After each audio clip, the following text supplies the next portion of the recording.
Menjadi Kristen tidak boleh dipaksa dan direkayasa. Baru-baru ini ramai kasus pindah agama Cut Fitri Handayani dari Aceh.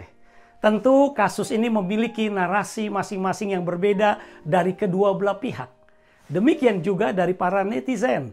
Ada dua pendapat yang berbeda, tentu ada yang pro dan kontra. Sebelum kita lanjutkan, kita lihat cuplikan video ini. Saya ini yang bernama Cut Fitri Handayani yang dinyatakan yang diviralkan oleh keluarga saya diculik.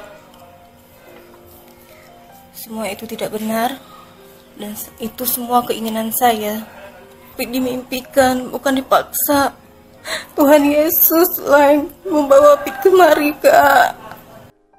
Berpindah agama adalah hal biasa yang telah terjadi dan harus diakui menjadi sebuah fakta yang tidak dapat dihindari. Untuk itu, lahirlah sebuah kesepakatan mengenai hak asasi manusia, di mana setiap orang berhak atas kebebasan beragama atau berkepercayaan. Konsekuensinya, tidak ada seorang pun boleh dikenakan pemaksaan yang akan mengganggu kebebasannya untuk menganut atau memeluk suatu agama atau kepercayaan pilihannya sendiri. Bahkan negara menjamin kemerdekaan tiap-tiap penduduk untuk memeluk agama kepercayaannya.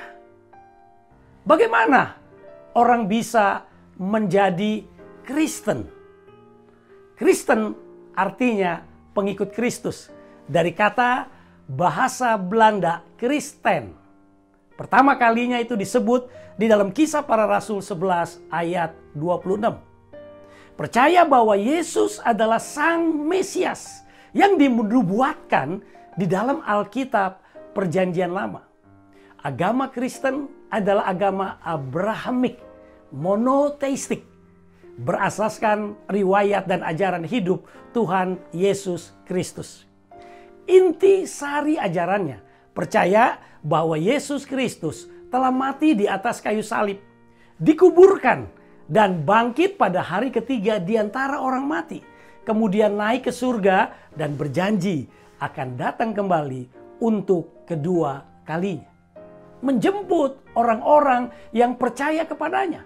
Dan bagaimana bisa menjadi orang percaya? Atau istilah umumnya, bagaimana orang bisa menjadi Kristen? Pertama, orang bisa menjadi Kristen karena ikut-ikutan. Bukankah sifat manusia selalu cenderung ikut-ikutan? Kadang tanpa mengerti arti yang sesungguhnya yang diikuti. Misalnya, ikut orang tua, ikut tokoh-tokoh terkenal, atau ikut mayoritas, atau alasan ikut-ikutan lainnya. Ini disebut Kristen ikut-ikutan. Yang kedua, orang bisa menjadi Kristen karena takut. Takut ada ancaman dari seseorang, atau datang dari sekelompok orang, atau mayoritas, atau dari pihak pemegang otoritas yang memaksa harus menjadi Kristen. Ini disebut Kristen takut karena lahir menjadi Kristen karena ditakut-takuti. Yang ketiga, orang bisa menjadi Kristen karena malu.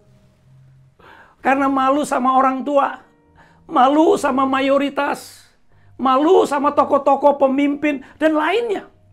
Ini disebut Kristen malu-malu. Yang keempat, orang bisa menjadi Kristen karena sadar. Sadar setelah membandingkan kitab suci Kristen dan lainnya. Sadar karena penjelasan seseorang.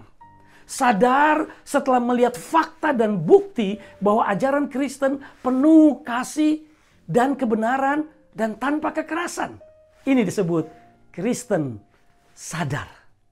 Yang kelima, orang bisa menjadi Kristen sesungguhnya karena Tuhan Yesus memberi kasih karunia-Nya atau anugerahnya bukan upaya atau usaha daya manusia.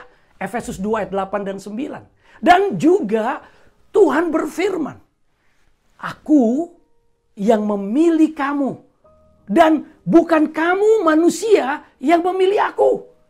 Yohanes 15 ayat 16. Ini disebut Kristen sejati.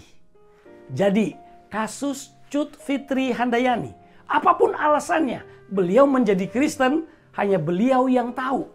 Jika benar sesuai kesaksiannya, karena ia diberikan kasih karunia atau dipilih melalui mimpi ia dipanggil, atau seperti pertobat lainnya yang dipilih, dipanggil, dan diberi kasih karunia lewat berbagai cara-cara lainnya. Karena tidak ada yang bisa menghalangi Tuhan yang hidup memilih orang-orang pilihannya. Maka Tuhan yang hidup yang memanggilnya akan memberikan kekuatan, hikmat dalam mengatasi cobaan, tekanan, dan ancaman apapun yang dialami oleh orang-orang pilihannya, termasuk untuk Cut Fitri Handayani. Tuhan memberkati. Saya Daniel Ong dari Gereja Oikos Online Australia.